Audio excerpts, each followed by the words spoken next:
ស្វាគមន៍មកកាន់ Channel របស់យើងនេះមិនមែនគ្រាន់តែជារឿងរ៉ាវមួយនោះទេនេះគឺជាដំណើរមួយដំណើរឆ្លងកាត់ការឈឺចាប់សម្ពាធ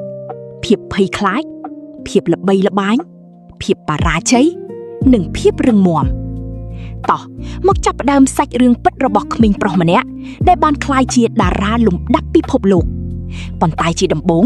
គាត់ត្រូវតែប្រយុទ្ធជាមួយសត្រូវដែលនៅក្នុងផ្ទះរបស់ខ្លួនឯងជាមុនសិនភាគទី1ក្មេងប្រុសដែលរស់នៅក្នុងភាពភ័យខ្លាច Willard Carroll Smith Jr. កើតនៅថ្ងៃទី25ខែកញ្ញាឆ្នាំ1968នៅភាគខាងលិចទីក្រុង Philadelphia រដ្ឋ Pennsylvania មនុស្សភាគច្រើនស្គាល់គាត់ថាជា Will Smith ម្ចាស់ក្សត្រី Fresh Prince វីរបុរស Hollywood និងជាម្ចាស់ពានរង្វាន់ Oscar បុរសដែលធ្វើឲ្យយើងសើចយំនិងស្រមៃប៉ុន្តែនៅពីក្រោយស្នាមញញឹមនោះគឺជាការពិតមួយដែលគាត់មិនដែលចង់ឲ្យពិភពលោកបានឃើញឡើយ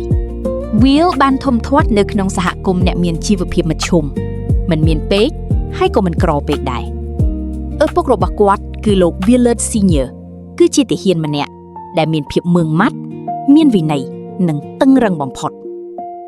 ម្ដាយរបស់គាត់គឺអ្នកស្រី Caroline គឺជាបុគ្គលិកក្រុមប្រឹក្សាភិបាលសាលាដ៏ឆ្លាតវៃម្នាក់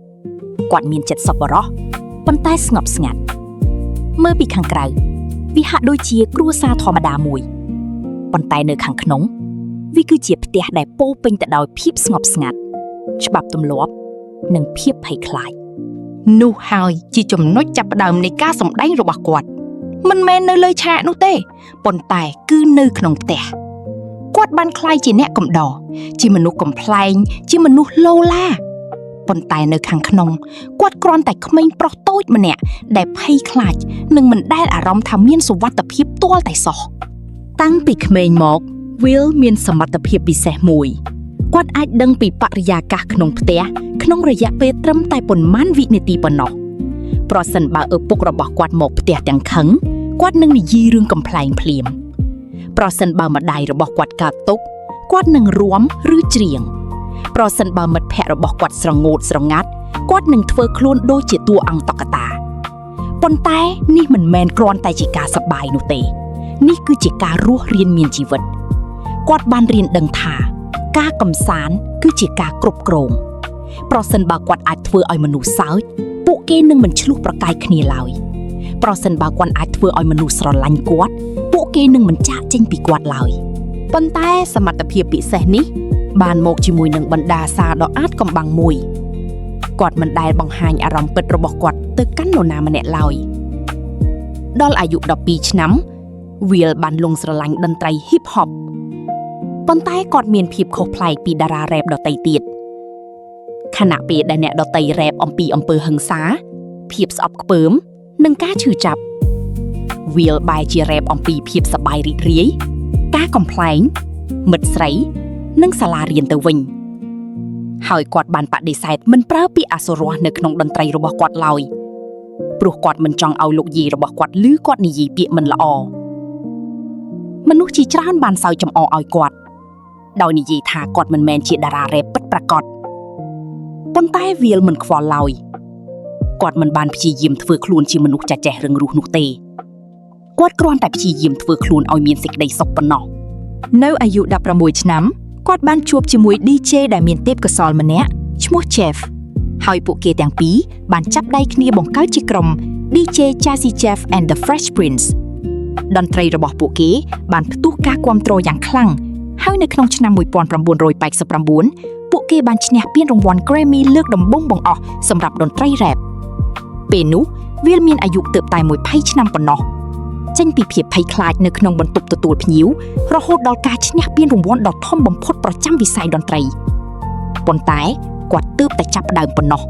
ភាពជោគជ័យបានមកដល់យ៉ាងលឿនហើយភាពល្បីល្បាញរឹតតែលឿនជាងនេះទៅទៀត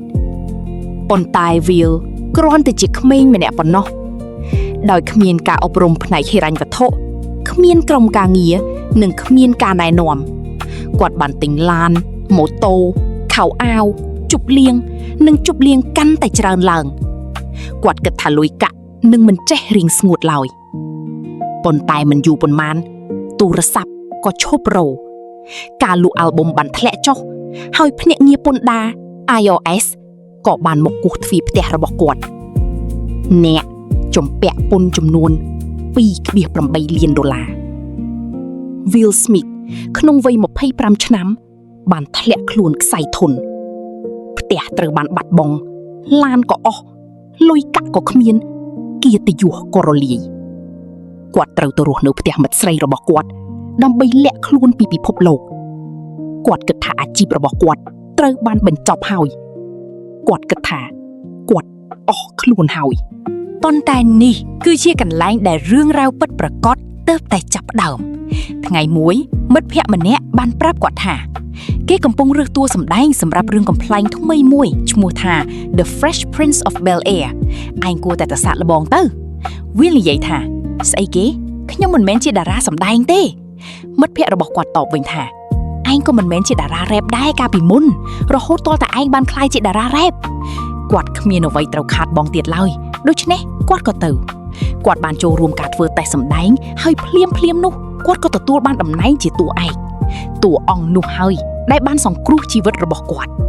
នៅក្នុងឆ្នាំ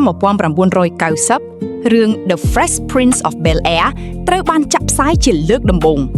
រំពេចនោះមនុស្សរាប់លាននាក់បានទស្សនាគាត់សើចនឹងរឿងកំប្លែងរបស់គាត់រាំតាមបទភ្លេងរបស់គាត់និងចងចាំពាក្យសម្ដែងរបស់គាត់ប៉ុន្តែពួកគេមិនបានដឹងឡើយនៅពីក្រោយរឿងកំប្លែងគ្រប់យ៉ាងគឺមានក្មេងប្រុសតូចម្នាក់ដែលនៅតែមានអារម្មណ៍ថាខ្លួនមិនសមនឹងទទួលបានសេចក្តីស្រឡាញ់ឡើយនៅពីក្រោយរាល់ការសើចសប្បាយគឺមានបុរសម្នាក់ដែលគិតថាប្រសិនបើខ្ញុំឈប់ធ្វើខ្លួនឲ្យល្អអត់ចោះគ្រប់គ្នានឹងចាក់ចេញពីខ្ញុំមិនខានមានភាគមួយនៃរឿង Fresh Prince គឺភាគដែលឪពុករបស់ Will បានត្រឡប់មកវិញហើយបន្ទាប់មកក៏បោះបង់គាត់ចោលម្ដងទៀតនៅក្នុងសកាយនោះ Will បានសួរថាហេតុអីបានជាគាត់មិនចង់បានខ្ញុំមែនទេបងអ្វីដែលមនុស្សភាគច្រើនមិនបានដឹងនោះគឺថាឈុតនោះជាការពិត Will មិនមែនកំពុងសម្ដែងនោះទេគាត់បានយំស្រែកចេញពីចិត្តពិតប្រាកដហើយកាមេរ៉ាក៏នៅតែបន្តថតពីព្រោះជាលើកដំបូងហើយដែលស្នាមញញឹមបានប្រេះស្រាំរបាំងមុខបានរបូតចេញហើយក្មេងប្រុសនៅខាងក្នុងបាននិយាយចេញមក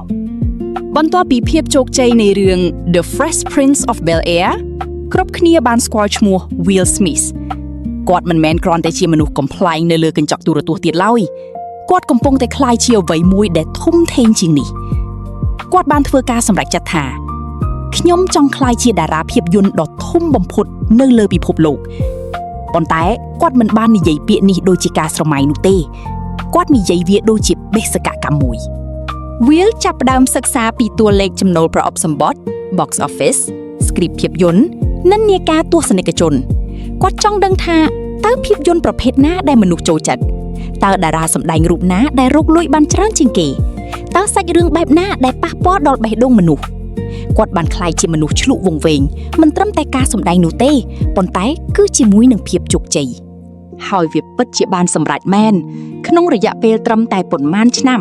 Will Smith បានផ្ដល់ឲ្យយើងនៅរឿង Bad Boys 1995សកម្មភាពបូករួមនឹងភាពកំប្លែងស្មើនឹងការផ្ទុះការគាំទ្រទូទាំងពិភពលោក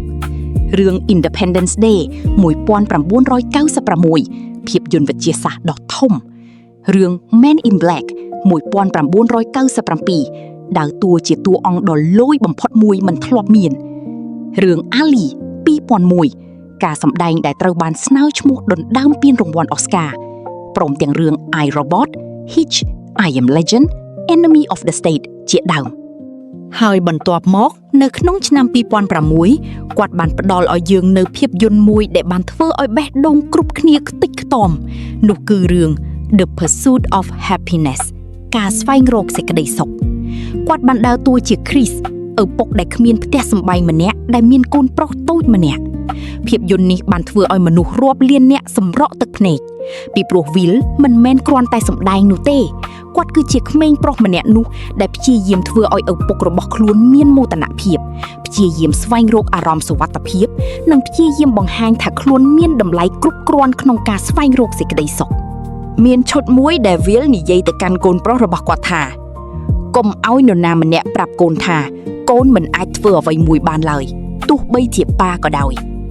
ពាក្យសម្ដែងនោះគឺគាត់កំពុងតែផ្ញើទៅកាន់ខ្លួនឯងពិតប្រាកដរបស់គាត់ក្មេងប្រុសអាយុ9ឆ្នាំនៅខាងក្នុងដែលនៅតែភ័យខ្លាចក្នុងការធ្វើឲ្យឪពុកខកចិត្តឥឡូវនេះ Will Smith គឺជាតារាភាពយន្តដែលរកចំណូលបានច្រើនបំផុតនៅលើពិភពលោកគាត់មានលុយកាក់ការគោរពអំណាច fan គាំទ្រនិងភាពល្បីល្បាញប៉ុន្តែនៅខាងក្នុងគាត់នៅតែមានអារម្មណ៍ថាខ្ទេចខ្ទាំហេតុអ្វីពីព្រោះរបស់មួយដែលគាត់ចង់បានបំផុតគឺសេចក្តីស្រឡាញ់របស់ឪពុកគឺនៅតែខ្វះខាតដដែលបុរសដែលបានបង្រៀនគាត់ឲ្យមានភាពរឹងមាំក៏ជាបុរសដែលធ្វើឲ្យគាត់ភ័យខ្លាចក្នុងការយំផងដែរ Will បាននិយាយថាខ្ញុំមិនដែលអត់ទោសឲ្យគាត់ឡើយរហូតទាល់តែដល់ថ្ងៃដែលគាត់ជិតស្លាប់ជាច្រើនឆ្នាំក្រោយមកឪពុករបស់គាត់បានកើតជំងឺមហារីកហើយគ្រូពេទ្យបានប្រាប់ថាគាត់មានពេលរស់នៅត្រឹមតែ6សប្តាហ៍ប៉ុណ្ណោះ Will បាននៅក្បែរគាត់បាញ់ចុកបាយបាញ់ចុកទឹកនិយាយលេងជាមួយគាត់កាន់ដៃគាត់ហើយយឺតអ្វីក៏បានផ្លាស់ប្ដូរ Will មិនមានភាពភ័យខ្លាចទៀតឡើយគាត់បានសម្លឹងមើលបុរសដែលធ្លាប់ធ្វើឲ្យគាត់ខ្លាចហើយនិយាយថាខ្ញុំអត់ទោសឲ្យពុកហើយនៅក្នុងនាទីនោះក្មេងប្រុសតូចនៅខាងក្នុងខ្លួនគាត់ទីបំផុតបានលេងលះការចងគំនុំចោលវាមិនមែនអំពីរឿងលុយកាក់វាមិនមែនអំពីរឿងភាពយន្តវាមិនមែនអំពីរឿងការឈរនៅលេខរៀងទី1នោះទេវាគឺអំពីសន្តិភាពក្នុងចិត្តនៅពីក្រោយឆាក Will បានរៀបការជាមួយអ្នកស្រី Jada Pinkett Smith ពួកគេមានកូន2នាក់គឺ Jaden និង Willow ដែលល្បីឡើងតាមរបៀបរៀងៗខ្លួនប៉ុន្តែជីវិតអាពាហ៍ពិពាហ៍វាមិនបានល្អអស្ចារ្យនោះទេពួកគេមានការឆ្លោះប្រកែកគ្នាពួកគេបានបែកផ្លូវគ្នាមួយរយៈមានពាក្យចចាមអារម្មណ៍និងមានទឹកភ្នែក Will បានព្យាយាមយ៉ាងខ្លាំងដើម្បីធ្វើជាឪពុកដ៏ល្អអស្ចារ្យជាស្វាមីដ៏ល្អអស្ចារ្យនិងជាបុរសដ៏ល្អអស្ចារ្យប៉ុន្តែគាត់បានភ្លេចធ្វើជាខ្លួនឯងគាត់បានសរសេរថាខ្ញុំបានព្យាយាមកែប្រែគ្រប់យ៉ាងប៉ុន្តែខ្ញុំមិនដែលកែប្រែខ្លួនឯងឡើយគាត់នៅតែញញឹមនៅក្នុងការសម្ភាសន៍នៅតែនិយាយរឿងកំប្លែងនិងនៅតែផ្ដល់កម្លាំងចិត្តដល់មនុស្សរាប់លាននាក់ប៉ុន្តែនៅក្នុងជីវិតឯកជនគាត់បានដួលរលំគាត់បានយំហើយសួរខ្លួនឯងថាហេតុអីបានជាខ្ញុំនៅតែមិនទាន់គ្រប់គ្រាន់ទៀតគាត់មានគ្រប់យ៉ាងដែលពិភពលោកស្រមៃចង់បានប៉ុន្តែគាត់មិនមានសន្តិភាពក្នុងចិត្តដែលលុយកាក់មិនអាចទិញបានឡើយនៅក្នុងឆ្នាំ2022 Will បានទៅចូលរួមកម្មវិធីពានរង្វាន់ Oscar គាត់ត្រូវបានស្នើឈ្មោះសម្រាប់តួអង្គជាឪពុករបស់ Venus និង Serena Williams នៅក្នុងរឿង King Richard ស្រាប់តែលោក Chris Rock ដែលជាតារាកំប្លែងបាននិយាយរឿងកំប្លែងចំអកអំពីប្រពន្ធរបស់ Will គឺនាង Jada ដំបូងឡើយ Will បានសើច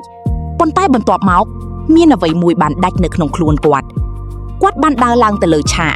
ហើយបានទះកំភ្លៀង Chris Rock នៅចំពោះមុខពិភពលោកទាំងមូលភាពស្ងប់ស្ងាត់ភាពតក់ស្លុតនិងភាពអាម៉ាស់មនុស្សម្នាមិនដឹងថាត្រូវនិយាយអ្វីឡើយ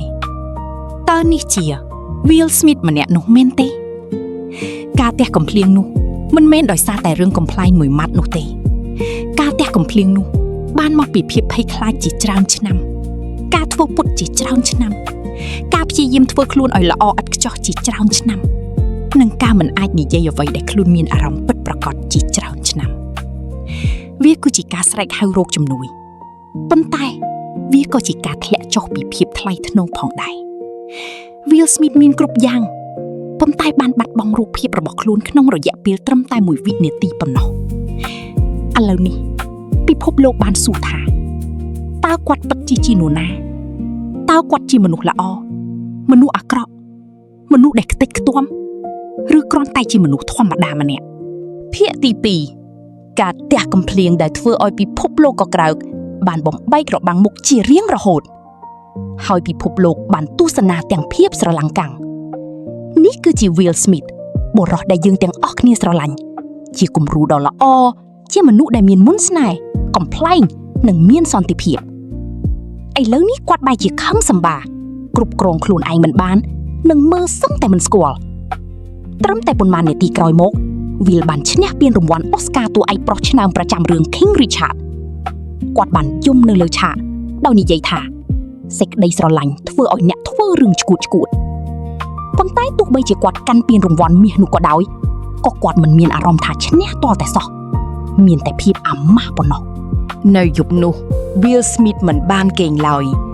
គាត់បានអង្គុយតែម្នាក់ឯងហើយសួរខ្លួនឯងនៅសំណួរដែលនឹងផ្លាស់ប្ដូរជីវិតរបស់គាត់ជារៀងរហូតមែនហើយ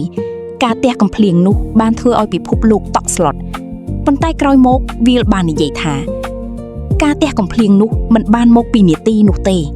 វាបានមកពីប្រវត្តិសាស្ត្រនៃការមិនអាចសម្ដែងអារម្មណ៍ពិតរបស់ខ្លួនឯងចេញមកគាត់មិនបានខឹង Chris Rock នោះទេគាត់ខឹងខ្លួនឯងខឹងអតីតកាលភាពភ័យខ្លាចភាពស្ងប់ស្ងាត់និងការឈឺចាប់របស់គាត់បាននិយាយថាខ្ញុំបានព្យាយាមការពាររូបភាពរបស់បុរសដ៏ល្អឥតខ្ចោះម្នាក់ប៉ុន្តែបុរសម្នាក់នោះមិនដែលធ្លាប់មានពិតឡើយថ្ងៃបន្ទាប់ Will បានបង្ហោះសារសំទោសគាត់មិនបានបន្ទោសនរណាម្នាក់ឡើយគាត់មិនបានការពារខ្លួនឯងឡើយគាត់បាននិយាយថាខ្ញុំខុសហើយខ្ញុំមានការខ្មាស់អៀនហើយទង្វើរបស់ខ្ញុំមិនមែនជាអ្វីដែលខ្ញុំចង់ក្លាយជាឡើយគាត់បានសុំទោសទៅកាន់ Chris Rock គណៈកម្មការរៀបចំកម្មវិធីទស្សនិកជន fan គាំទ្រនិងខ្លួនគាត់ផ្ទាល់បន្ទាប់ពីថ្ងៃនោះមក Will បានបាត់ខ្លួនគ្មានការសម្ភាសន៍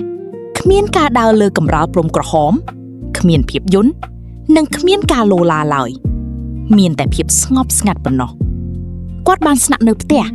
គាត់បានសម្លឹងមើលជីវិតរបស់គាត់សម្លឹងមើលការឈឺចាប់របស់គាត់បានអង្គុយជាមួយអារម្មណ៍របស់គាត់អារម្មណ៍ដែលគាត់បានលាក់ទុកអស់រយៈពេល40ឆ្នាំជាលើកដំបូងហើយដែលគាត់មិនបានព្យាយាមធ្វើជារឿងកំប្លែងគាត់មិនបានព្យាយាមធ្វើខ្លួនឲ្យល្អឥតខ្ចោះឡើយគាត់គ្រាន់តែព្យាយាមធ្វើជាមនុស្សពិតប្រាកដប៉ុណ្ណោះអ្វីដែលគាត់បាននិយាយនៅក្នុងពាក្យសម្ដីផ្ទាល់ខ្លួនរបស់គាត់គឺរឿងដែលពិបាកបំផុតដែលខ្ញុំមិនធ្លាប់ធ្វើគឺការអត់ទោសឲ្យខ្លួនឯងខ្ញុំតែងតែគិតថាសេចក្តីស្រឡាញ់មានន័យថាការសម្ដែងឥឡូវនេះខ្ញុំដឹងហើយសេចក្តីស្រឡាញ់គឺការពិតខ្ញុំមិនដែលខ្ទេចខ្ទាំជាងនេះទេហើយក៏មិនដែលសេរីភាពជាងនេះដែរគាត់បានចាប់ផ្ដើមធ្វើសមាធិគាត់បានចំណាយពេលជាមួយគ្រួសាររបស់គាត់បាននិយាយជាមួយមេដឹកនាំខាងវិញ្ញាណគាត់បានអានសរសេរយំហើយទីបំផុតបាននិយាយការពិតគាត់បាននិយាយថាខ្ញុំបានដឹងថាជីវិតទាំងមូលរបស់ខ្ញុំគឺជាការសម្ដែងស្នាមញញឹមមុនស្នេហ៍ភាពល្អឥតខ្ចោះខ្ញុំបានព្យាយាមធ្វើឲ្យមនុស្សស្រឡាញ់ខ្ញុំពីព្រោះខ្ញុំមិនបានស្រឡាញ់ខ្លួនឯងឡើយនេះមិនមែនជាវិបត្តិរបស់តារាល្បីនោះទេនេះគឺជាវិបត្តិវិញ្ញាណ Will Smith បានបង្ហាញពិភពលោកនៅអ្វីដែលកម្រមានបំផុតអ្នកអាចមានបានប៉ុន្តែនៅតែមានអារម្មណ៍ថាខ្លួនគ្មានតម្លៃអ្នកអាចល្បីល្បាញប៉ុន្តែនៅតែមានអារម្មណ៍ថាគ្មាននរណាម្នាក់មើលឃើញអ្នកអាចទទួលបានការស្រឡាញ់ពីមនុស្សរាប់លាននាក់ប៉ុន្តែនៅតែស្អប់ខ្លួនឯង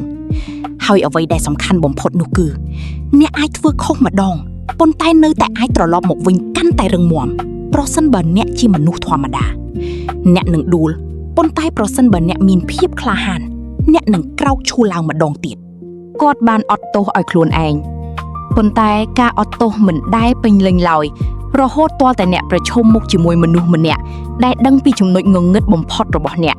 ហើយនៅតែជ្រើសរើសនៅក្បែរអ្នកដដែលសម្រាប់ Will មនុស្សម្នាក់នោះគឺនាងចាដាប្រពន្ធរបស់គាត់ដៃគូរបស់គាត់និងជាកញ្ចក់ឆ្លុះបញ្ចាំងរបស់គាត់ហើយរឿងរ៉ាវរបស់ពួកគេមិនមែនជារឿងរ៉ាវស្នេហាដ៏ល្អឥតខ្ចោះនៅ Hollywood ដែលអ្នកអាចស្រមៃបាននោះទេ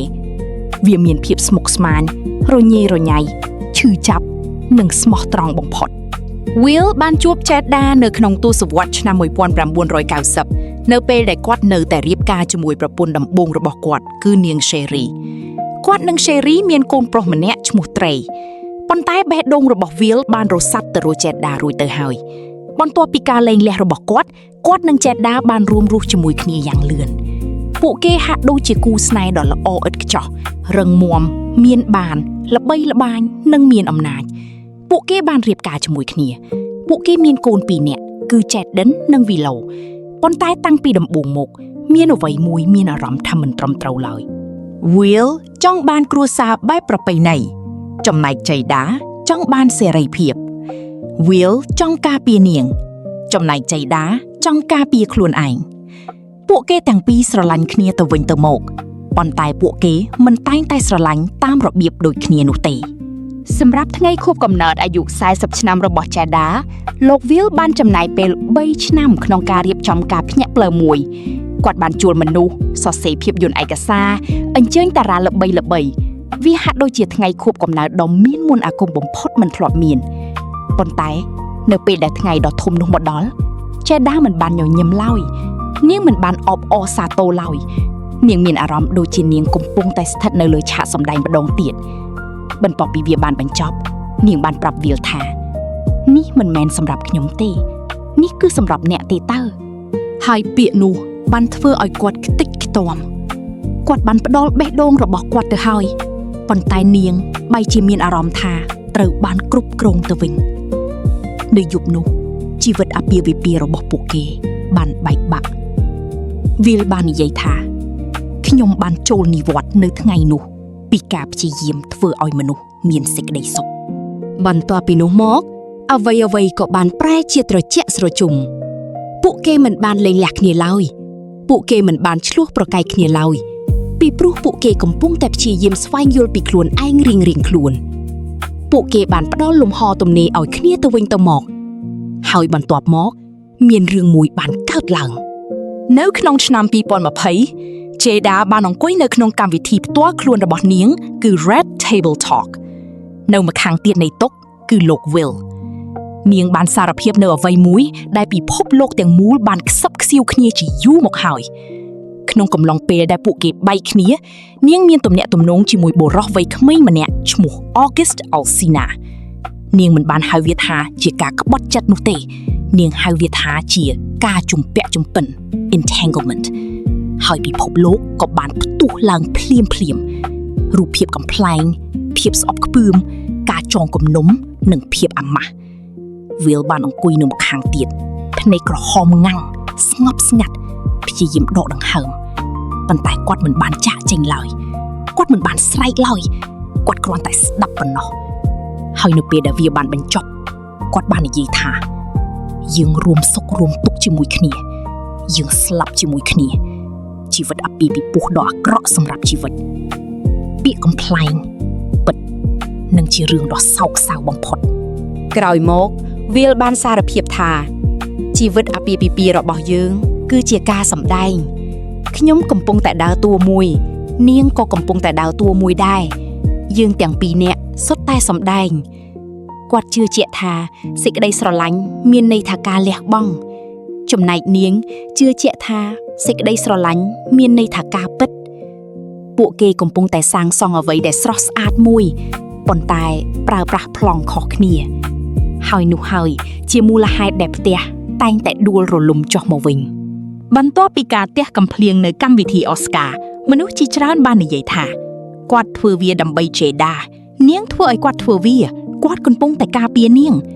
ប៉ុន្តែ Will បាននិយាយថាអត់ទេនាងមិនបានសុំឲ្យខ្ញុំធ្វើអ្វីឡើយនាទីនោះជារបស់ខ្ញុំការឈឺចាប់នោះជារបស់ខ្ញុំ Jada មិនបានខាត់គាត់ឡើយប៉ុន្តែនាងក៏មិនបានរុញច្រានគាត់ដែរវាជានាទីរបស់គាត់និងជាចំណុចដួលរលំរបស់គាត់ក្រោយមកគាត់បាននិយាយថាខ្ញុំទម្លាប់នឹងការលាក់គ្រប់យ៉ាងនៅខាងក្នុងខ្លាំងពេករហូតដល់ពេលវាផ្ទុះឡើងវាបានផ្ទុះនៅខុសកន្លែងខុសពេលវេលានៅចំពោះមុខពិភពលោកទាំងមូលបន្ទាប់ពីគ្រប់យ៉ាងភាពល្បីល្បាញគ្រួសារនិងការដួលរលំ Will និង Jada បានជ្រើសរើសយកអ្វីដែលសាមញ្ញបំផុតនោះគឺភាពស្មោះត្រង់ពួកគេបានឈប់ព្យាយាមកែប្រែគ្នាទៅវិញទៅមកពួកគេបានឈប់ព្យាយាមការពាររូបភាពខាងក្រោយពួកគេបានចាប់ផ្ដើមនិយាយការពិតទោះបីជាវាឈឺចាប់ក៏ដោយ Jada បាននិយាយថាយើងជាដៃគូមិនមែនជាអ្នកទោសនោះទេ Will បាននិយាយថាយើងកំពុងតែរៀនពីរបៀបស្រឡាញ់ដោយមិនត្រូវការគ្រប់គ្រងពួកគេមិនល្អអត់ឆោះពួកគេមិនមែនជាមនុស្សខ្លាំងខ្លាយពួកគេមិនទាន់ចប់សពគ្រប់ឡើយពួកគេកំពុងតែព្យាយាមព្យាបាលរបួសចិត្តព្យាយាមធ្វើខ្លួនឲ្យពេញលេញនិងព្យាយាមធ្វើជាមនុស្សធម្មតាជាមួយគ្នាភាគទី3និងបរិសម្នាក់ ដែលទីបំផុតបានคล้ายជាខ្លួនឯងពិតប្រាកដគាត់លែងដេញតាមពានរង្វាន់លែងដេញតាមកំណត់ត្រាចំណូលប្រអប់សម្បត្តិលែងដេញតាមការសរសើរការទះដៃនិងការចុច like ទៀតហើយពីព្រោះបន្ទាប់ពីការទះកំភ្លៀងការអាម៉ាស់ជាសាធារណៈនិងព្យុះភ្លៀងក្នុងជីវិតអាពាហ៍ពិពាហ៍ Will Smith បានរកឃើញអ្វីមួយដែលគាត់មិនដែលធ្លាប់ស្គាល់ពិតប្រាកដពីមុនមកនោះគឺភាពស្ងប់ស្ងាត់ហើយនៅក្នុងភាពស្ងប់ស្ងាត់នោះគាត់បានរកឃើញអ្វីមួយដែលមានអំណាចជាង Hollywood ទៅទៀតគាត់បានឈប់រត់គេចពីការសម្ភាសន៍ពីកាមេរ៉ានិងពីការសម្ដែងគាត់បានអង្គុយគាត់បានដកដង្ហើមគាត់បានស្ដាប់គំនិតផ្ទាល់ខ្លួនរបស់គាត់ហើយជាលើកដំបូងដែលគាត់ចាប់ផ្ដើមយល់ថាជីវិតទាំងមូលរបស់ខ្ញុំគិតថាភាពជោគជ័យគឺជាសេចក្តីស្រឡាញ់ប៉ុន្តែសេចក្តីស្រឡាញ់មិនមែនរកបានតាមរយៈការងារនោះទេវាត្រូវបានទទួលតាមរយៈការពិតគាត់បានចំណាយពេលជាច្រើនឆ្នាំក្នុងការសម្ដែងសម្រាប់ពិភពលោកឥឡូវនេះគាត់កំពុងតែរៀនពីរបៀបបង្ហាញខ្លួនសម្រាប់ខ្លួនឯងវិញគាត់បានធ្វើដំណើរមិនមែនសម្រាប់កម្មវិធីសម្ពោធភាពយន្តមិនមែនសម្រាប់កម្រាលព្រំក្រហមនោះទេប៉ុន្តែគឺសម្រាប់សន្តិភាពក្នុងចិត្តគាត់បានទៅកាន់ទីកន្លែងដាច់ស្រយាលគាត់បានអានសៀវភៅដែលផ្ដល់ការប្រកួតប្រជែងដល់គាត់បាននិយាយជាមួយព្រះសង្ឃអ្នកព្យាបាលគ្រូណែនាំនិងចាស់ទុំមិនមែនដើម្បីសុំដំបូន្មាននោះទេប៉ុន្តែគឺដើម្បីរៀនពីរបៀបឈប់និយាយហើយចាប់ផ្ដើមទទួលដឹងអារម្មណ៍វិញគាត់បានសរសេរទីនានុប្រវត្តិរាល់ថ្ងៃជួនកាលទំព័រពេញទៅដោយការឈឺចាប់ជួនកាលមានតែពាក្យមួយម៉ាត់គត់គឺគ្រប់គ្រាន់ហើយ enough នៅពេលដែលគាត់បាននិយាយជាសាធារណៈម្ដងទៀតសំឡេងរបស់គាត់មានភាពយឺតជាងមុនទន់ភ្លន់ជាងមុននិងស្ងប់ស្ងាត់ជាងមុនគាត់មិនបានព្យាយាមធ្វើជារឿងកំប្លែងគាត់មិនបានព្យាយាមចង់ឈ្នះឡើយគាត់កំពុងតែព្យាយាមព្យាបាលរបួសចិត្តដោយបើកចំហនៅក្នុងការសម្ភាសន៍ដ៏ស៊ីជម្រៅលើកដំបូងរបស់គាត់បន្ទាប់ពីកម្មវិធី Oscar គាត់បាននិយាយថាការធ្វើឲ្យនរណាម្នាក់ឈឺចាប់នៅចំពោះមុខមនុស្សរាប់លាននាក់វានឹងធ្វើឲ្យអ្នកត្រូវប្រឈមមុខនឹងខ្លួនឯងតាមរបៀបដែលគ្មានអ្វីផ្សេងអាចធ្វើបានឡើយប៉ុន្តែប្រហែលជាខ្ញុំត្រូវការវាពីព្រោះខ្លួនខ្ញុំកំណែមុនយប់នោះគឺមានភាពប្រេះស្រាំទៅហើយ Will បានសម្លឹងមើលកូនរបស់គាត់គឺ Jaden, Willow និង Trey ហើយសួរខ្លួនឯងថាតើខ្ញុំជាឪពុកដែលពួកគេត្រូវការឬគ្រាន់តែជាឪពុកដែលខ្ញុំគិតថាខ្ញុំគួរតែធ្វើគាត់បានឈប់រុញច្រានពួកគេទៅរកភាពល្អឥតខ្ចោះគាត់បានចាប់ផ្ដើមស្ដាប់វិញអ្វីដែល Willow ធ្លាប់បានប្រាប់គាត់គឺប៉ាខ្ញុំមិនត្រូវការឲ្យប៉ាមកកែប្រែជីវិតរបស់ខ្ញុំឡើយខ្ញុំគ្រាន់តែត្រូវការឲ្យប៉ាមើលឃើញខ្ញុំប៉ុណ្ណោះប្រយោគនោះបានវាយប្រហារគាត់ខ្លាំងជាងយប់កម្មវិធី Oscar ទៅទៀតពីព្រោះជាលើកដំបូងហើយដែលគាត់បានដឹងថាការធ្វើជាឪពុកដ៏រឹងមាំមិនមែនមានន័យថាការគ្រប់គ្រងនោះទេវាមានន័យថាការមានវត្តមាននៅក្បែរជាចុងក្រោយ Will បានឈានជើងចូលក្នុងវិស័យភាពយន្តវិញប៉ុន្តែគាត់មានភាពខុសប្លែកពីមុនហើយមិនមានភាពស្រេកឃ្លានការចាប់អារម្មណ៍ទៀតឡើយមិនមានភាពឆ្លុះវង្វេងនឹងការចង់បានលេខរៀងទី1ទៀតឡើយគាត់ចង់បានសាច់រឿងដែលមានអារម្មណ៍ថាពិតប្រាកដគាត់ចង់បានតួអង្គដែលជួយអ្នកដទៃឲ្យព្យាបាលរបួសចិត្តពីព្រោះឥឡូវនេះការសម្ដែងមិនមែនជារបាំងមុខទៀតឡើយវាគឺជាកញ្ចក់ឆ្លុះបញ្ចាំងគាត់បាននិយាយថាខ្ញុំមិនចង់ក្លាយជាតារាសម្ដែងដ៏ល្អបំផុតនៅលើពិភពលោកឡើយខ្ញុំចង់ក្លាយជាមនុស្សដែលមានសេចក្តីស្រឡាញ់បំផុតតាមដែលខ្ញុំអាចធ្វើបានពិភពលោកបានឃើញគាត់ជាមនុស្សល្អឥតខ្ចោះបន្ទាប់មកពួកគេបានឃើញគាត់ដួលរលំហើយឥឡូវនេះពួកគេកំពុងតែឃើញគាត់ក្លាយជាមនុស្សពិតប្រាកដគាត់នៅតែរៀន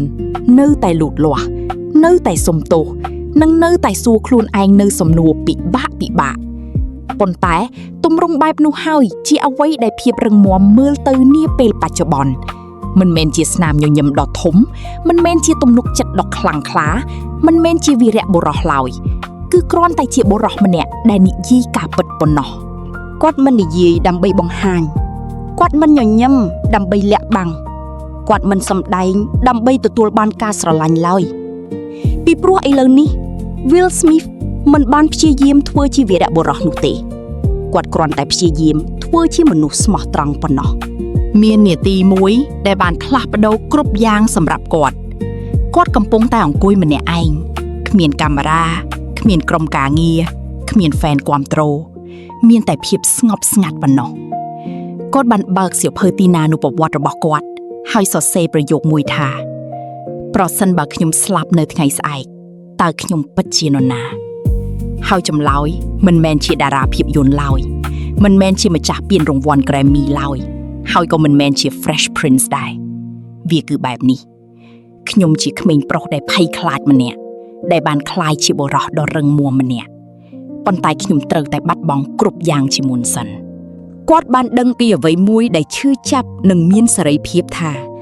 ខ្ញុំកំពុងតែដេញតាមសេចក្តីស្រឡាញ់ដែលខ្ញុំមិនដែលបានផ្ដល់ឲ្យខ្លួនឯងឡើយ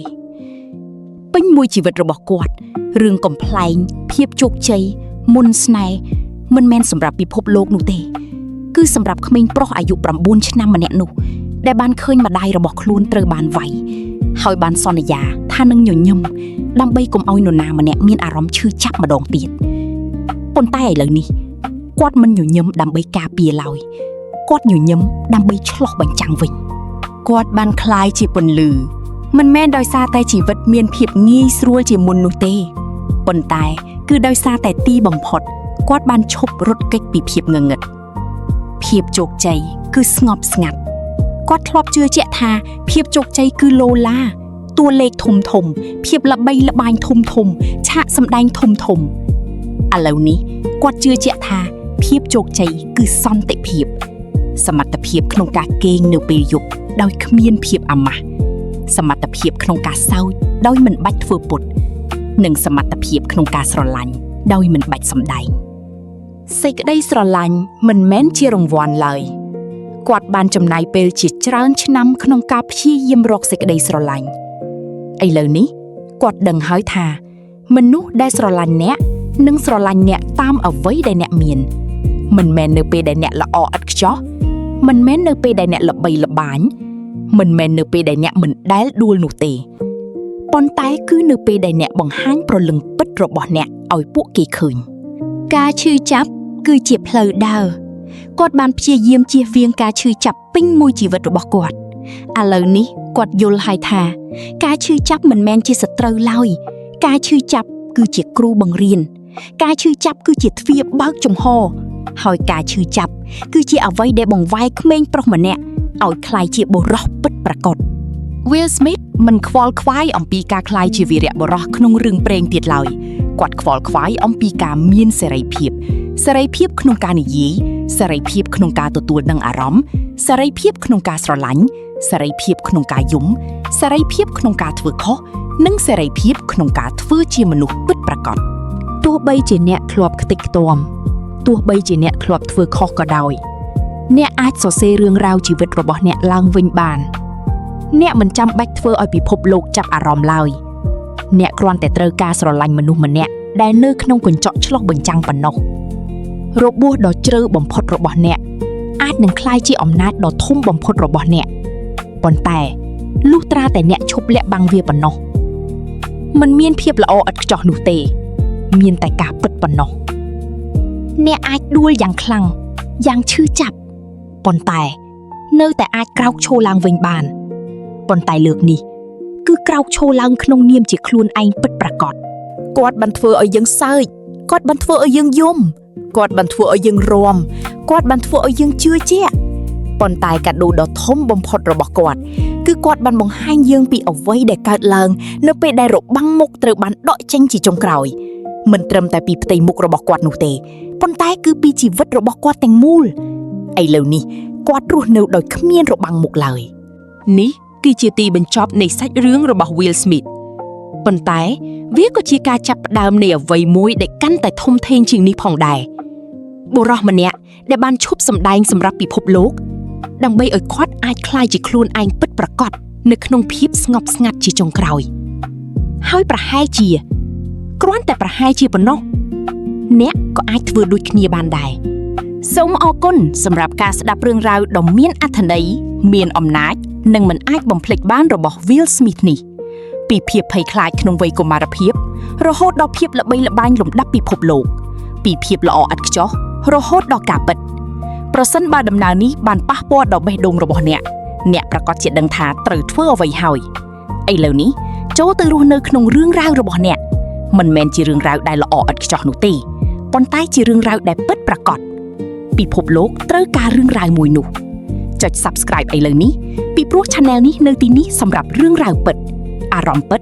និងមេរៀនពិតៗដែលជួយឲ្យអ្នកលូតលាស់មិនត្រឹមតែនៅក្នុងជីវិតនោះទេប៉ុន្តែគឺជារៀងរហូត